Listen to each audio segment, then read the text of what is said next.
नमस्कार, आप देख रहे हैं ब्लू एक्सप्रेस न्यूज। मैं हूं आपके साथ शालिनी। आओ बढ़ते हैं आज की बड़ी और खास खबरों की ओर। ट्रंप के टैरिफ वॉर पर जयशंकर का मास्टर स्ट्रोक, रूसी कंपनियों से कहा चलो इंडिया।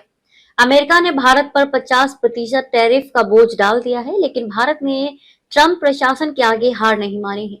इस बीच विदेश मंत्री एस जयशंकर ने रूस के साथ व्यापार को और मजबूत करने का आह्वान किया है। उन्होंने रूसी कंपनियों से भारत के साथ और गहराई से जुड़ने की अपील की है, ताकि दोनों देशों के बीच आर्थिक रिश्ते नई ऊंचाइयों को छू सके।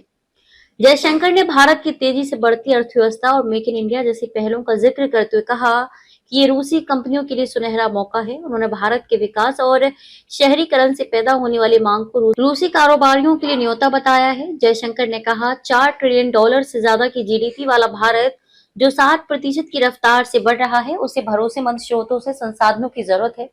कुछ मामलों में जरूरी सामान जैसे उर्वरक, रसायन और मशीनरी की आपूर्ति हो सकती है। भारत का तेजी से बढ़ता बुनियादी ढांचा उन कंपनियों के लिए कारोबारी मौके देता है जिनका अपने देश में अच्छा रिकॉर्ड है। जयशंकर ने भारत और रूस के बीच मजबूत रिश्तों की तारीफ की, लेकिन व्यापार में कमी को भी उजागर किया।